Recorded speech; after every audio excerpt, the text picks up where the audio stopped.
Te lo pedimos y decimos todos amén. Muy bien, seguimos en este Evangelio de Juan.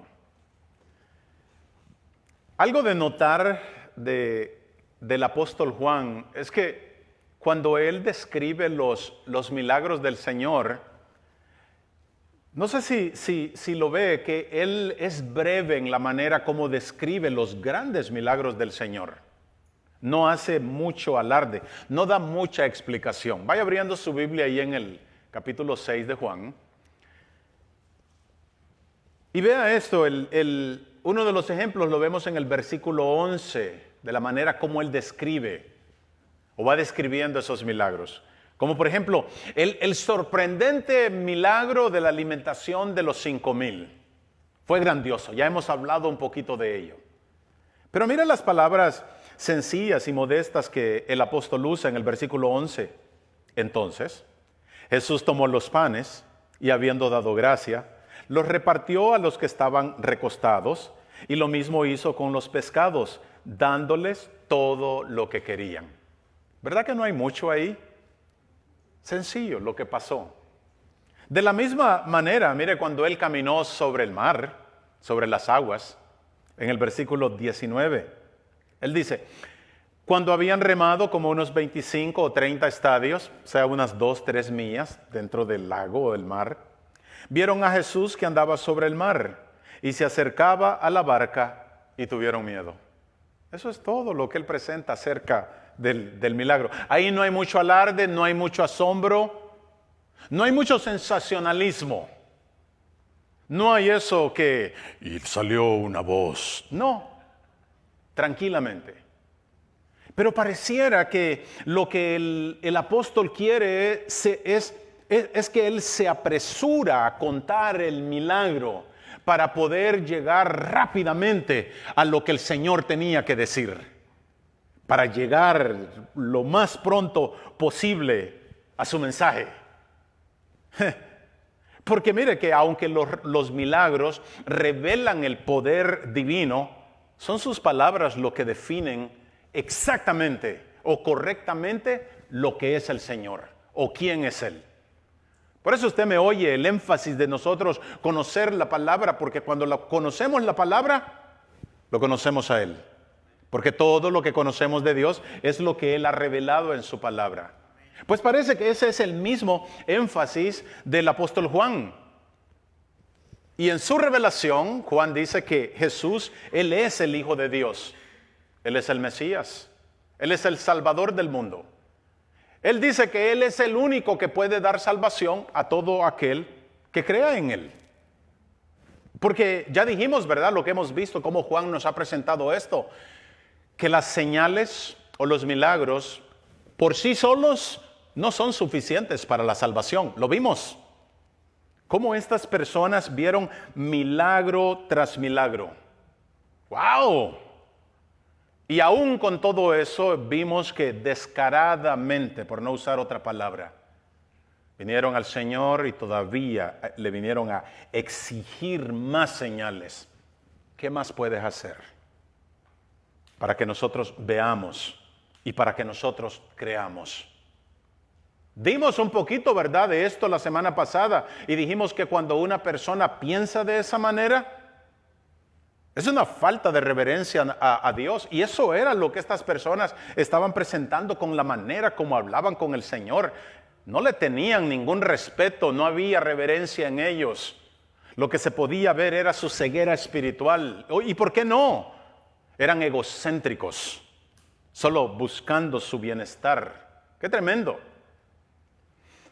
Pero fíjense que algo que también para mí es preocupante es de que hay muchas personas que han escuchado muchos mensajes de las Escrituras y los han entendido. Y aún con todo eso, todavía siguen confusos. O todavía siguen en esa inestabilidad espiritual de tantos años, de tantos mensajes.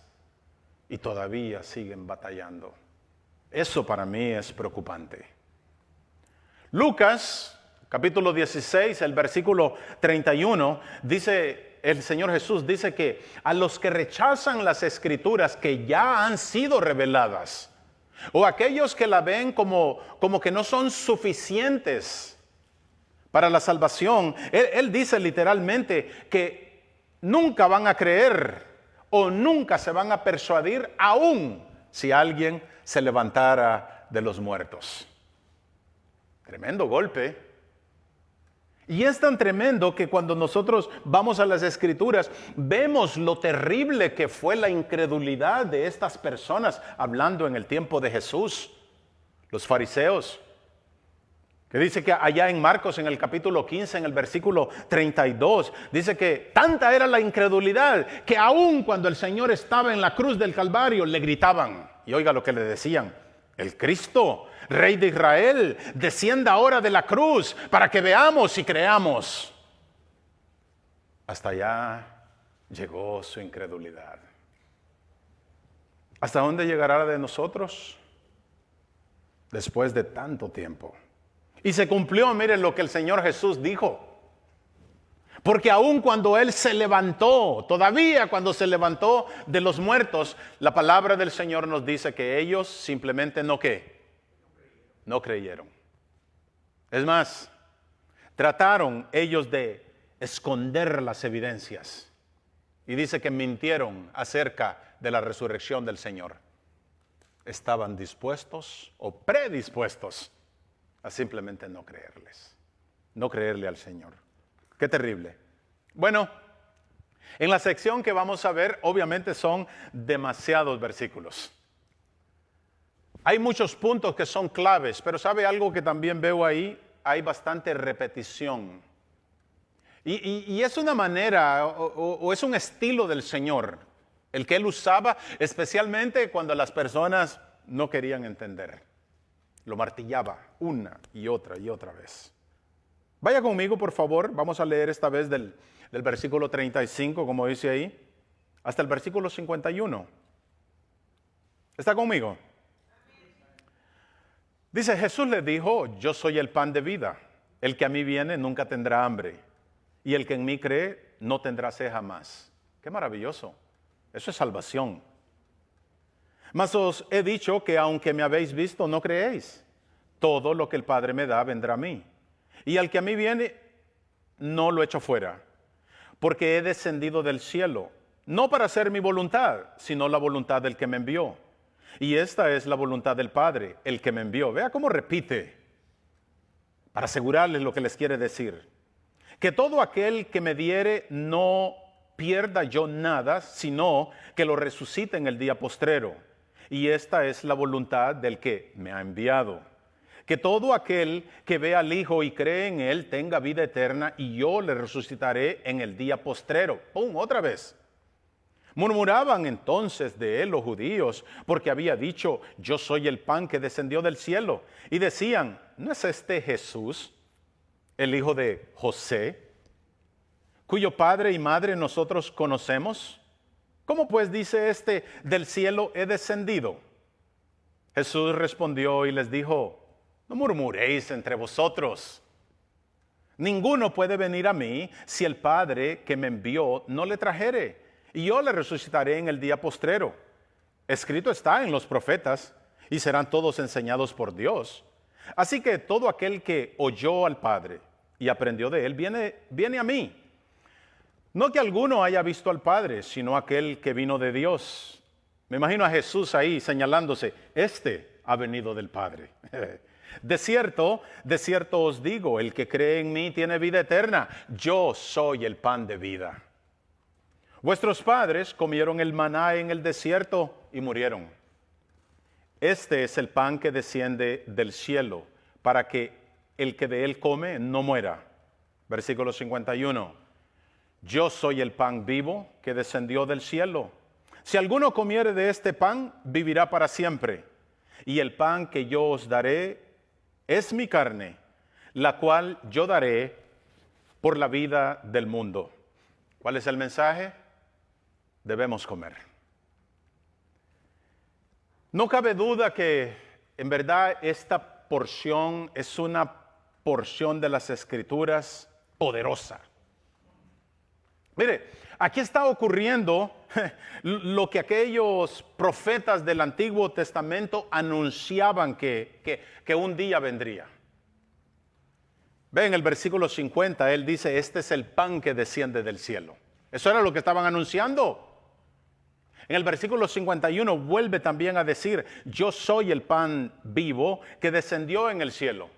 Y si se va un poquito adelantito, ahí por el versículo 58, también lo dice, este es el pan que descendió del cielo. Con razón, mis hermanos, el Señor Jesús en el capítulo 13 de Mateo, Él dice, bienaventurados, hablando con sus discípulos, hablando con nosotros, porque esto aplica también a nosotros, a los que conocemos y entendemos estas realidades. Él dice, bienaventurados vuestros ojos porque ven y vuestros oídos porque oyen. Porque de cierto os digo que muchos profetas y justos desearon ver lo que veis y oír lo que ustedes, y ver lo que ustedes vieron, ya lo confundí. Pero dice, y no lo oyeron. Quisieron. Eso fue lo que ellos anhelaron. Pero a quien se le dio el privilegio fue a ustedes. Jesús, vea que entonces, ¿qué es lo que pasa? Se identifica como ¿qué? Como el pan. Obviamente entendemos, ¿verdad? Vaya siguiéndome, que esto es una analogía.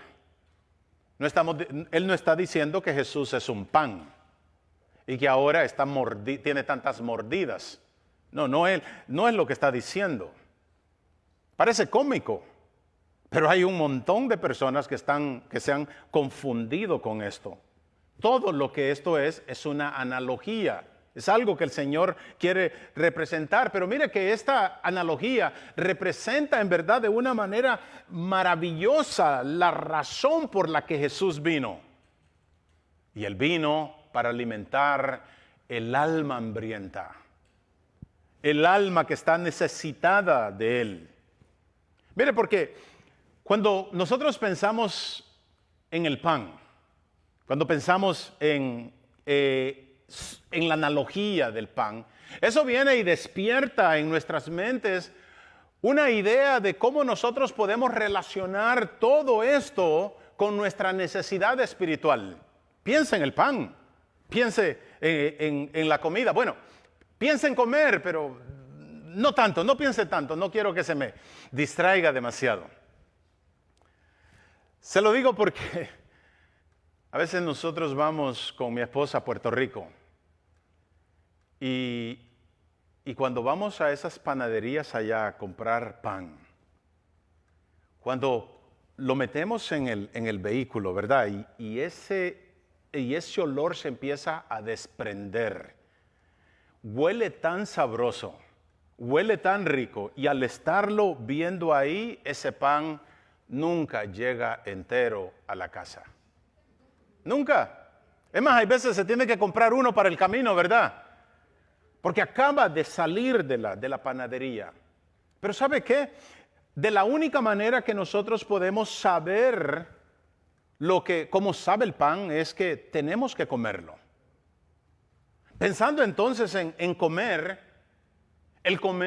pensando en esa analogía, vemos que el acto de comer es algo necesario. Es una necesidad.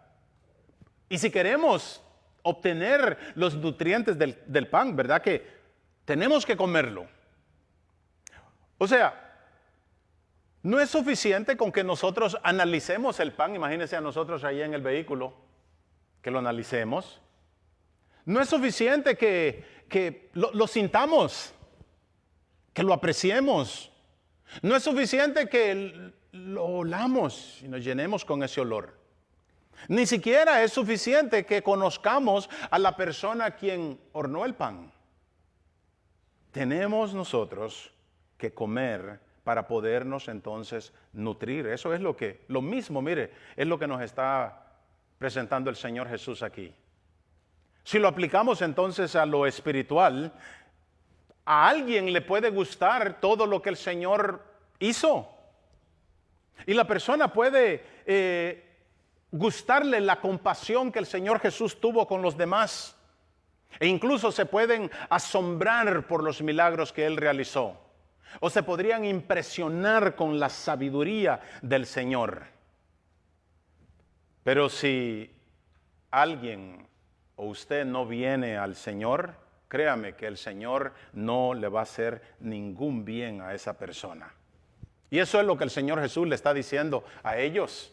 Les dice, si no coméis la carne del Hijo del Hombre y bebéis su sangre, no tenéis vida en vosotros. Es decir, que tenían que creer, tenían que venir a Él. Porque mire que la gente puede conocer o saber todo lo que Jesús fue. La gente en el momento puede conocer todo lo que Él dijo. La gente puede respetar a Jesús. E incluso las personas pueden usar sus principios para vivir sus vidas de acuerdo a esos principios. Pero si la persona no abraza al Señor Jesús como el todo de su vida, créame otra vez que el Señor no será de ningún beneficio para esas personas. ¿Qué tiene que ocurrir entonces? Debemos de comer el pan. Para que ese pan venga a ser, si es posible, parte de nosotros. Si es posible que venga a ser parte de nuestro ADN, literalmente. Eso es lo que nos está pidiendo. Mire, otra cosa que si pensamos en esto del comer, comemos en base o en respuesta a una necesidad que sentimos. Porque no importa, ¿verdad?, que usted vea el pan, ya dijimos. No importa que solo lo huela. Si en la persona o si alguien no tiene hambre, déjeme decirle que muchas veces incluso hasta la idea del pan se le va a hacer repulsivo. De hecho, hay algunas ocasiones que estamos tan llenos que decimos, por favor, no me hablen más de pan. Hay ciertos restaurantes que le gustan mucho a mis hijas.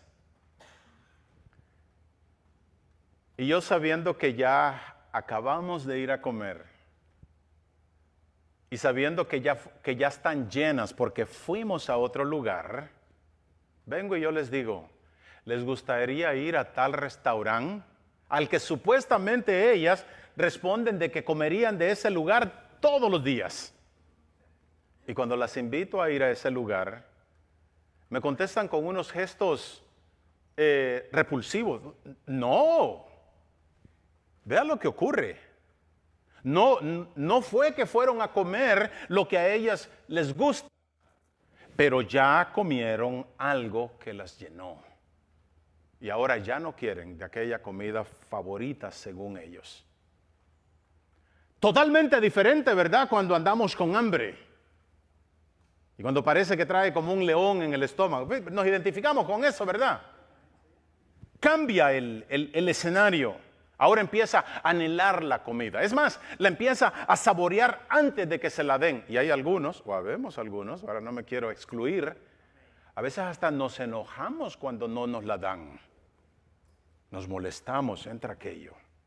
Pues es lo mismo, mis hermanos, hablando en una manera espiritual. Cuando alguien ama lo que hace, cuando alguien ama su pecado, o cuando está alimentando de las cosas carnales, por así decirlo, experimentará en su vida o en su alma un sentido de satisfacción. Porque está llenando su vida con cosas que no ayudan al alma.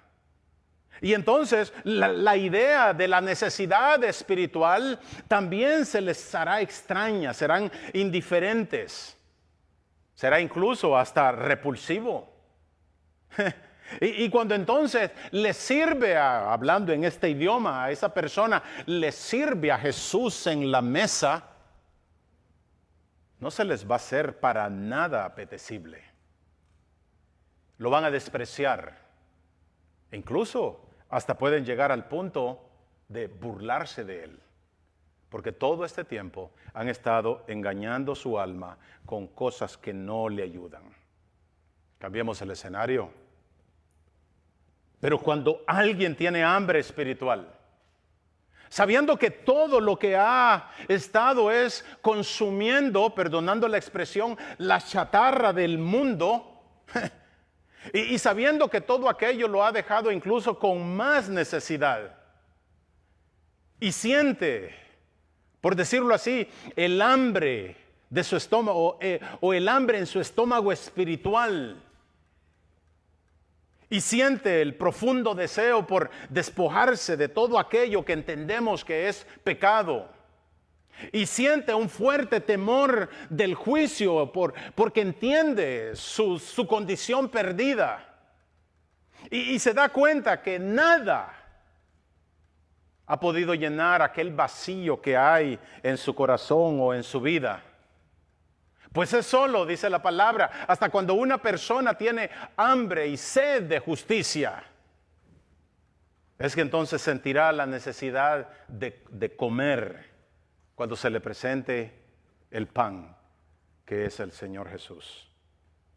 Amén. Ahora, siguiendo esta analogía, algo que nosotros no podemos evitar es que en el comer envuelve un acto de apropiación. Es decir, que cuando comemos, con esto creo que nos podemos identificar, cuando comemos, la comida se vuelve parte de nosotros. ¿Verdad que sí? Alguien dice ahí, nosotros somos lo que comemos. Bueno, porque mire, alguien nos puede presentar la belleza de nuestro Señor Jesucristo. Nos puede presentar su gloria y su majestad. Y podemos ser conmovidos por la pasión, por la compasión del Señor Jesús. O incluso podemos hasta llorar cuando sabemos que fue crucificado.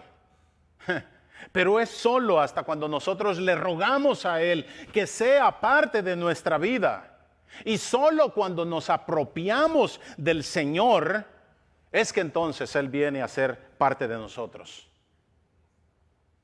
Es solo hasta cuando lo hacemos de nosotros. Y lo vemos, mire, en lo que el Señor Jesús dice. Si alguno, en los versículos dice, si alguno come de este pan, vivirá para siempre. ¿Qué es lo que está diciendo? Que desde el momento en que el Señor Jesús llega, ahora ya es una unión por la eternidad. Lo mismo viene a ser con la comida. Me gusta que alguien dijo, bueno, y entre más nosotros comemos, más hay de nosotros. Es verdad. Pues lo mismo pasa, la analogía me encanta, porque lo mismo aplica con nuestro Señor Jesucristo. Cuando recibimos al Señor, cuando nos doblegamos ante Él, cuando nos arrepentimos de nuestros pecados y cuando le rogamos que entre en nuestro corazón, Él entonces viene a relacionarse con nosotros y se envuelve con nosotros en una manera bastante profunda. A mí me encanta la manera como Pablo experimentó esto. Creo que lo experimentó como cualquier persona lo puede experimentar si hay una entrega al Señor. Él lo experimentó de una manera profunda, no sé de qué otra manera llamarlo, pero él llegó a la conclusión de decir, mas ya no vivo yo, sino Cristo vive en mí. Yo creo que entonces podríamos decir que en Pablo había más de Cristo en él que de él mismo. ¡Qué maravilloso! Literalmente lo que Pablo estaba diciendo es de que ahora Cristo era el que gobernaba sus deseos. Cristo gobernaba sus planes. Cristo gobernaba su voluntad. Qué hermoso cuando es Cristo el que va al volante, ¿verdad?, de nuestras vidas.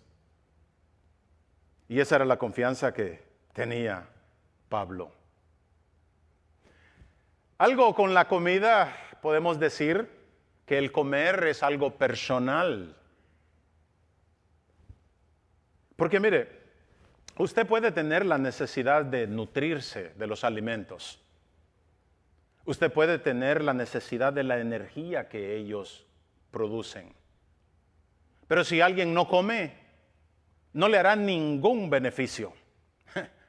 Sin importar que las razones por las que no come son buenas. Sin importar que puede estar envuelto en cosas importantes. Pero si no come, el cuerpo seguirá como debilitado, débil.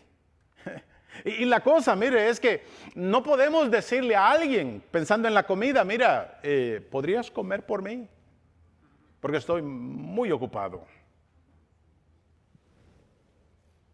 Porque eso no nos va a beneficiar.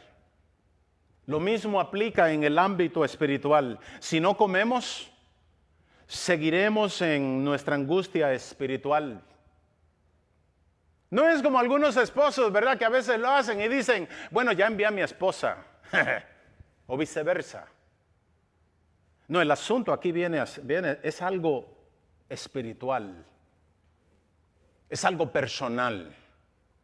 Dios trata con nosotros de una manera individual. Y esa, mire, que es la insistencia del Señor Jesús. Ahí lo podemos ver en el versículo 51. Él dice, si alguno comiere de este pan, vivirá para siempre. Pero es tan triste y sorprendente, yo creo, cómo las personas todavía siguen rechazando esta bella oferta.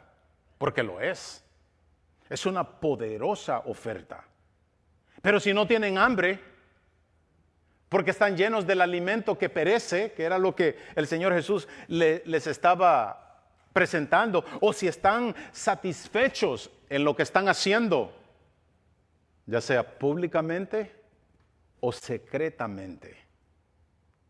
La idea de tomar a Cristo será absurda. No cabe en ese tipo de pensamiento. Y hasta podrán decir, porque lo hemos escuchado, ¿sabes qué? Me he dado cuenta que eso de Cristo no es para mí. Yo soy una persona moral. Yo soy una persona con una buena ética. Yo soy una persona que tiene un buen balance emocional.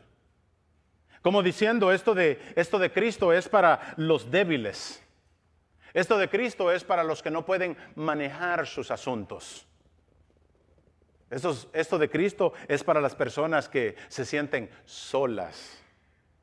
Qué triste. Vean ese versículo 51. Jesús también dice, el pan que yo daré es mi carne, la cual yo daré por la vida del mundo.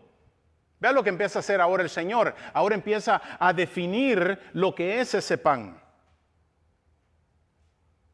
Y él dice, refiriéndose o mejor dicho, a lo que se está refiriendo es lo que él viene a hacer en la cruz, donde él literalmente se dará por sacrificio por nuestros pecados. No los suyos, porque él nunca pecó, sino por los pecados de todos aquellos que crean en su nombre.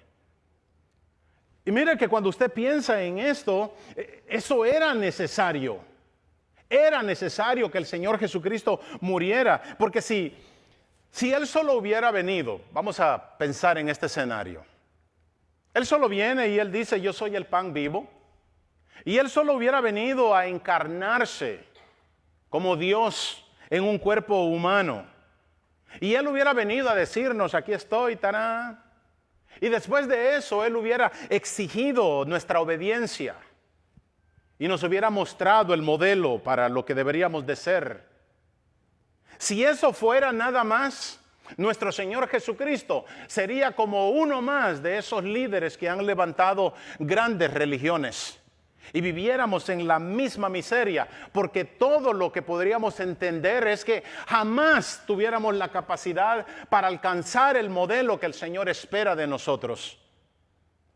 Pero es en la muerte de nuestro Señor Jesús que nosotros podemos entender lo que el Señor ha hecho por nosotros, el pan que nos ha dado a nosotros. El Señor entonces no solamente vino y se fue.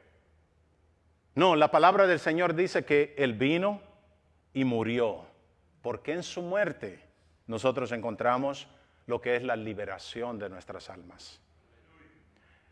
Es la misma analogía que Él presentó, aquella del grano del trigo. Allá miren en Juan capítulo 12, el versículo 24. El mismo Señor Jesús la dijo, oiga esto, Dice, si el grano de trigo no cae en la tierra y muere, queda solo. Pero si muere, lleva mucho fruto. Si el trigo no muere, ¿verdad? Si no lo enterramos, no hace nada. Oiga, eso lleva mucho fruto. Es por la muerte de nuestro Señor Jesucristo la que viene entonces a causar nuestra liberación. Es la muerte del Señor Jesús lo que trae este fruto. Nosotros.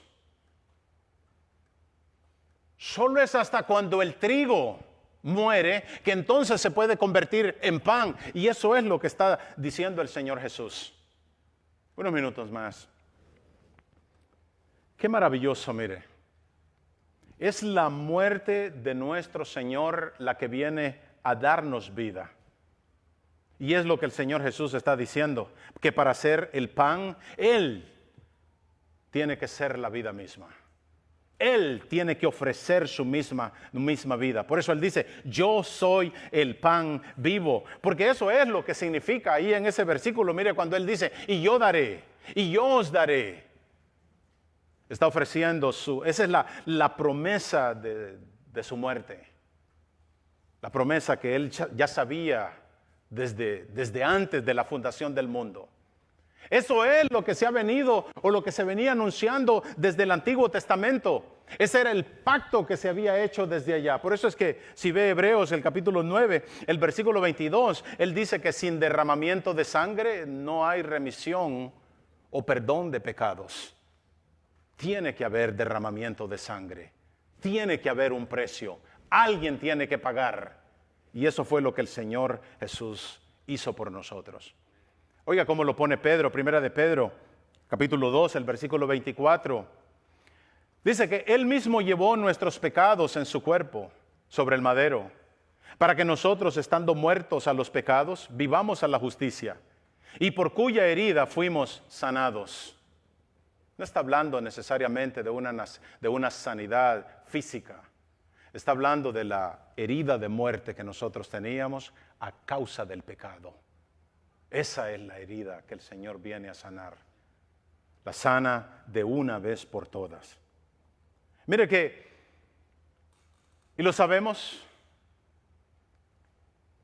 en muchas religiones, aparte del verdadero cristianismo, las personas tienen que hacer o realizar un montón de obras o cosas para ellos ser salvo.